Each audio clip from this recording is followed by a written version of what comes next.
एक ओर नक्सलियों के शहरी पैरोकार कह रहे हैं कि नक्सलियों के साथ शांति वार्ता होनी चाहिए, वहीं दूसरी ओर सच्चाई यह है कि बस्तर की जमीन एक बार फिर लाल हुई है और इस बार भी निशाने पर थे मासूम, निहत्थे और स्थानीय जनजातीय ग्रामीण। नक्सलवाद ये सिर्फ एक विचारधारा नहीं है, ये खून खून से रंगी हुई राजनीति है और अब एक बार फिर इसकी चपेट में आए हैं छत्तीसगढ़ के मासूम ग्रामीण। नमस्कार, मैं हूं शुभम उपाध्याय और आप देख रहे हैं द नैरेटिव। आज हम बात कर रहे हैं एक ऐसे घटना की जो बीजापुर के उसूर ब्लॉक में हुई है, जहां नक्सलियों ने 5 निर्दोष ग्रामीणों की नृशंस हत्या कर दी है। यह घटना तब सामने आई है जब कुछ ही दिन पहले नक्सलियों का पक्ष लेकर पत्र लिखने वाले बुद्धिजीवियों ने शांति वार्ता को नक्सल आतंक का हल बताया था। लेकिन सवाल ये है, अगर शांति वार्ता ही हल है तो खूनी आतंक कौन फैला रहा है? बीजापुर के उसूर ब्लॉक में नक्सलियों ने एक रात में 5 निर्दोष लोगों की हत्या कर दी। एक कांग्रेस कार्यकर्ता, 2 रसोइये, एक शिक्षाजूत और एक ग्रामीण मारे गए। सोचिए, जिनका ना हथियार से कोई वास्ता है ना सत्ता से, फिर भी मौत उनके हिस्से क्यों? पहला मामला सामने आया उसूर थाना क्षेत्र के लिंगापुर गांव से, जहां कांग्रेस कार्यकर्ता नागा भंडारी की धारदार हथियार से हत्या कर दी गई। और आपको जानकर आश्चर्य होगा कि कुछ समय पहले इसी नागा भंडारी के भाई को भी नक्सलियों ने मार दिया था। लेकिन ये खौफ की सिर्फ शुरुआत थी। इसके बाद मीनागट्टा और कंचाल एर्राबोर गांव से 4 और हत्या की खबरें आई, जिसे नक्सलियों ने अंजाम दिया। रसोइया मड़कम और करतम कोसा दोनों स्कूल में खाना बनाते थे। दोनों को माओवादियों ने मार डाला। एक शिक्षा दूत और एक अन्य ग्रामीण, इन्हें भी माओवादियों ने मार डाला। इनकी बेरहमी से हत्या कर दी गई। ये जो 5 जाने गई हैं, ये सिर्फ आंकड़े नहीं, ये चेहरे थे, ये परिवार थे और अपने परिवार की उम्मीद थी।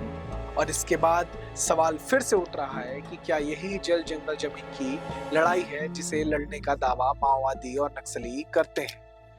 अगर सच्चाई कहें तो ये कोई जल जंगल जमीन की लड़ाई नहीं है, विशुद्ध रूप से कम्युनिस्ट आतंकवाद है, जहां बंदूक की नोक पर विचार थोप दिया जाता है, जहां जो इनके साथ नहीं वो दुश्मन होता है और दुश्मन को ये एक ही सजा देते हैं, गोली से मार देते हैं, कुल्हाड़ी से मार देते हैं और मानवता की हत्या कर देते हैं।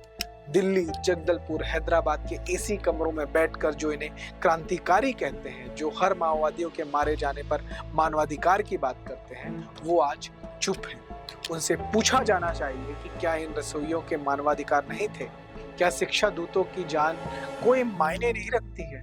जो स्कूल के रसोइये मारे गए, एक शिक्षक मारा गया, एक सामाजिक कार्यकर्ता मारा गया, ये लड़ाई किसके खिलाफ है? आखिर ये कैसा जनयुद्ध है जो मासूमों के खून से लिखा जा रहा है? शहरों में बैठे अर्बन नक्सल सिर्फ नक्सलियों की भाषा बोलते हैं। वो कहते हैं शांति वार्ता चाहिए, राज्य का दमन बंद हो, जनता की सरकार चाहिए। लेकिन जब जनता ही इन नक्सलियों के हाथों मारे जाती है, तब इनकी जुबान चुप हो जाती है।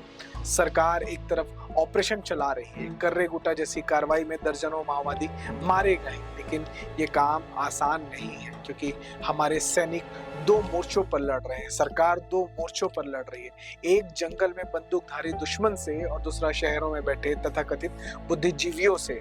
वो बुद्धिजीवी जो कह रहे हैं शांति वार्ता हो, लेकिन उस माँ को कौन समझाए जिसका बेटा लौट कर नहीं आएगा? उस गांव को कौन समझाए जहां रातें अब और डरावनी और भयावह हो चुकी है?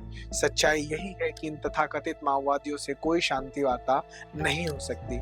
ये विचारधारा नहीं है, ये हिंसा का, आतंक का विचार है। और इसके शहरी प्रवक्ता जो टीवी में बैठकर डिबेट करते हैं और पत्र जारी करते हैं, वह असल में इन नरसंहारों के बौद्धिक ढाल हैं।